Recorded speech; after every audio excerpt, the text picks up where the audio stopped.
Hey guys, I'm Benjo Malyari Benjo 16 on Kumu and Malyari Benjo sa lahat ng social media platforms. And today, we will open some things up. Kaya naman kung meron kayong topic na gusto mapag-usapan o guest na gusto ninyo namin makasama, just comment down below and we will making them talk.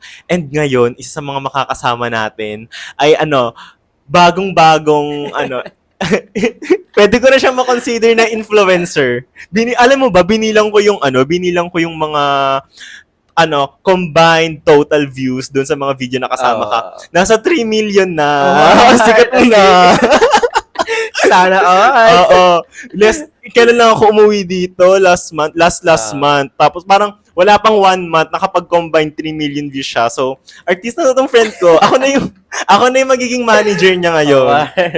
Pero actually nga, medyo kasi yung iba nating mga friend, hindi ko pa nakasama sa mga video. Oo, kasi so busy sa pag-aaral, Busy sila. sa trabaho. Oo, kasi marami na silang pinagkakabisihan ngayon. Naalala ko tuloy yung alam mo yung kanta na kasi apat kami talaga. Tapos siya na lang yung madalas ko nakakasama. Naalala ko tuloy yung kanta na anong kanta yun, yung iba sikat na, yung iba angat na, yung iba may mga anak na. Award ka. Mahal natin yan. Please, mahal na mahal. Pero, ang pinaka-topic kasi natin ngayon talaga, kasi syempre, kung saan ka naman nakilala. Yes. Saan ka nga nakilala? Sa cheating. Pero hindi muna, yun yung pag-uusapan natin. Kasi isa sa mga nanghingi ako ng suggestions sa mga friends ko, tsaka sa GC namin. May GC pala kami, nandun yung GC ko sa naka-bio sa Instagram ko, tsaka sa TikTok ko, tsaka sa Facebook page, i-search nyo lang doon, Joiners Capital J-O. Nakalink doon yung sa GC para makasama kayo sa mga kwentuhan namin. So, isa sa mga gusto nila mapag-usapan yung pag nagbe-break kayo ng jowa mo, nagsosolian kayo ng regalo. Okay. Ikaw, naranasan mo na ba yun? Anong nagka-jowa ka, nagsolian kayo ng regalo? Ako kasi, mapagbigay kasi ako. Pag ako nagmamahal, mapagbigay ako ng gift. Yung mga yun yung love language mo. Pag anniversary, birthday, yung mga ganyan. O kaya Pasko, o kaya may mga okasyon na kailangan i-celebrate, mapagbigay talaga ako. Pero ako kasi, hindi kasi ako nagsosoli ng mga gamit eh. Hindi ka nagsosoli? Ng mga binigay sa'yo? Oo, hindi talaga. Pero hindi ka rin naman alam mo, isa sa mga nakakasad, yung may mga ganong relasyon na pag kayo, gift-giving yung love language niya, bigay siya ng bigay, tapos pag nag-break, gusto niya babawiin niya yung mga napundar niya. Meron nga ako nakitang ganun sa TikTok, nagbibigay siya ng mga regalo, tapos in-expose siya nung jowa niya, kasi nung nag-break na sila, hiningi niya yung mga naipundar niya dun sa bahay, na parang, pag binigay mo na, sa kanya na yun. Bakit pag nag-break kayo, nagsosolian kayo ng regalo? Ako kasi yung mga binigay niya sa akin, nakatabi pa nga. Hindi ko siya ginagamit, pero nakatabi pa. Nandun siya sa isang bag, nandun lahat. Yung sapatos, damit, yung mga bags na binigay niya, nandun pa lahat. Ano ba siya? Ma-love letter ba siya? Oo, nagbibigay din siya ng love nakatabi letter. Pa sa'yo? Oo, nakatabi pa kasi... So, masasabi mo ba na naka-move on ka na kung pati yung mga love letter, tinatabi mo pa? Ay, hindi na... Oo naman. Kasi memories yun eh. So, hindi ko siya pwedeng, parang nakatabi lang. Nandun lang siya sa isang maleta sa bahay. Nandun siya, pero hindi ko siya ginagalaw. Nandun lang. Alam mo, ako din. Kasi, yung ex ko, ma-effort siya, creative siya sa mga bagay-bagay, pero yung pagdating sa love, hindi siya yung ma-love letter sa jowa, ma-effort na Siguro yung mga effort na binibigay niya, kakain kami sa labas, gano'n. Okay, pero yung sabihin mo na gagawa siya ng gift, hindi siya maganon. Pero, isang beses, break na kami, pero parang that time, pinupursue niya pa ako, nagbigay siya ng letter sa akin. Tapos, alam mo yung parang alam ko na hindi siya ma-effort dun sa buong relationship namin. Tapos nung binigyan niya ako ng love letter, parang sabi ko, hala shucks, itatabi ko to hanggang ngayon nasa akin pa yung nasa akin pa yung letter. Siguro, kaya siya mapagbigay ng love letter. May mga gano'n kasi tao, ma-effort magsulat. Gano'n siya. Kasi, binigay niya sa akin yung high school pa kami eh. Ay, tapos natabi mo pa. Hanggang ngayon? Di ba nung mga high school life eh, usong-uso yung mga gano'n, yung dadalhin pa sa room mo yung... magpapabida sa buong room. Kaya marami akong ganun. Pero nung naman, yung naging senior high na kami, yun nga, nagbago-bago. Yun nga, kumakain na lang sa labas, o gumagana, nanonood ng sine.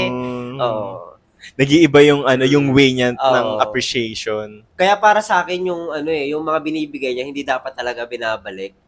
Kasi kaya nga bigay eh. So, sa'yo na yun. Tsaka naniniwala kasi ako na kahit break na kayo ng tao, kahit wala na kayo ng tao, at some point, napasaya ka niya, at some point, naging special siya sa'yo. Tsaka yung mga bagay na yun, may sentimental value yun na kahit hindi na kayo, wala na kayong label, break na kayo, at matagal na kayong naka-move on, kahit pa paano, may special place pa siya dun sa heart mo na kahit pa paano naging parte siya ng life mo.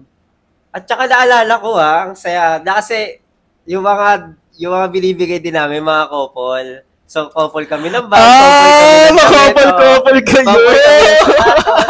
Kaya, ngayon naalala ko siya, parang napapangiti ako kasi napakasaya dati. Kasi, pag kami lumalabas, couple kami ng bag. Nakakatuwa lang, ganun.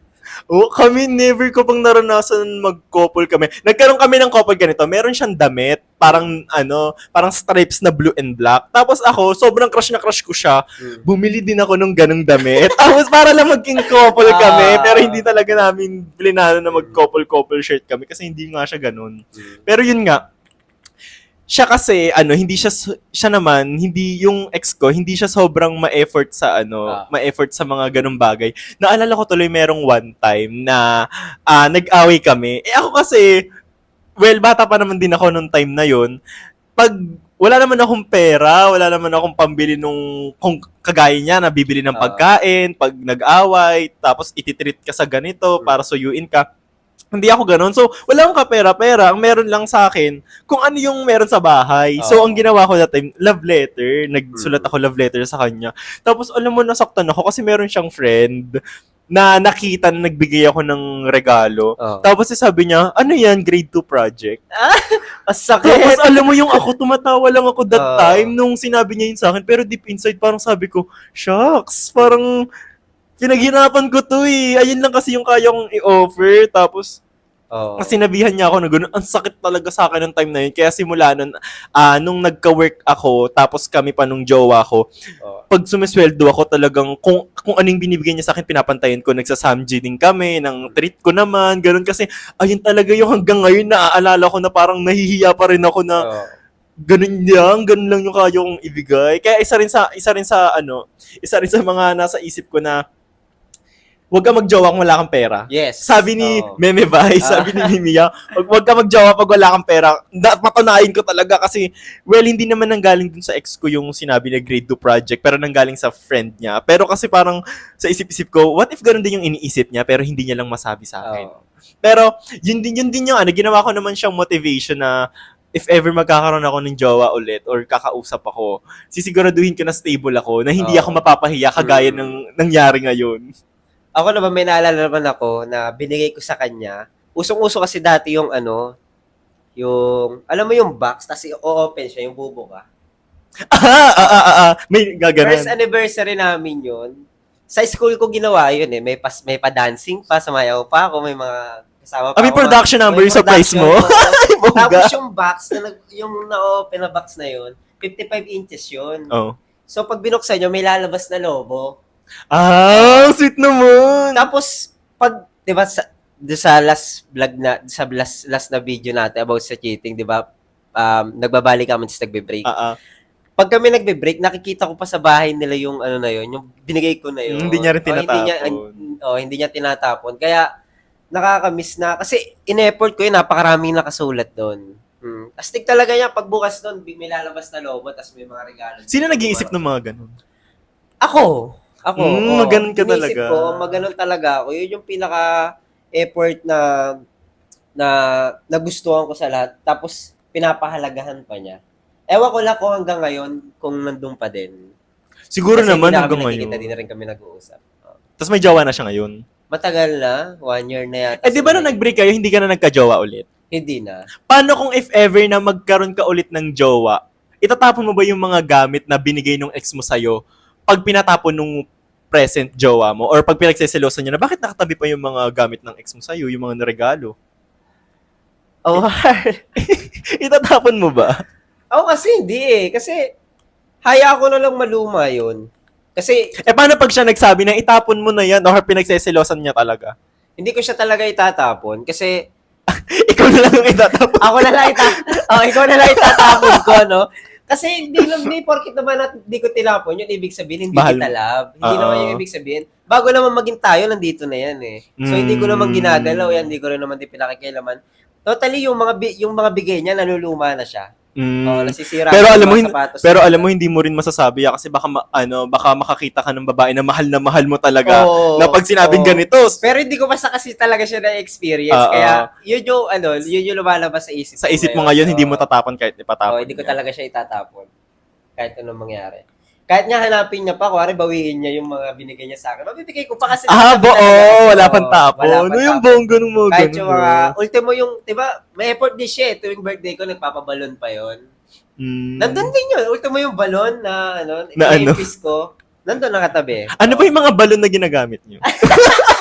Hindi kayo Ay, hindi kayo. Ikat mo yan. Okay, so kayo guys, meron ba kayong mga experience na nagka-jowa kayo na binawi niyo yung gamit or sinosoli niyo ng kusa? Kasi meron din mga nagsosoli ng kusa eh. Or kayo sa sarili niyo, naranasan niyo na ba na kayo mismo yung magsasabi na akin na yung lahat ng binigay ko sa'yo. Ay no, yun sa akin na pag binigay mo na talaga hindi ko na mabibigay kasi hindi ako katulad mo, minsan tinatapon ko na pag kasi maliit yung bahay namin. Alam mo, napakasaya ng kwentuhan natin. Tsaka ito yung pinaka bongga na complete set. Ang daming ilaw. Never ko tsaka may camera tayo. Tsaka syempre ang ganda-ganda ng salamin mo. Ang ganda-ganda ng setup natin. Syempre magpasalamat tayo sa Primax Bukawi. Ayan, pinatuloy nila tayo dito. May paalam ba to? Wala. Pakilala ka na lang. Hindi ko pala nagpakilala. Papakilala mo ba? Pakilala ka na. Paano Delay? pakilala? Parang late na. Ganun. Ako si Mark Anthony S. Alejandro. Yes! Benjo. So again guys, I'm Benjo Malyari Bench. Stinon Kumu and Malyari Bench sa lahat ng social media platforms. Kaya naman, kung natuwa kayo sa video na to, don't forget to like, comment, share, and subscribe. And kung meron kayong gustong topic na papag-usapan, guest na gustong makasama, just comment down below and we will making them talk. Thank you guys for watching. Bye!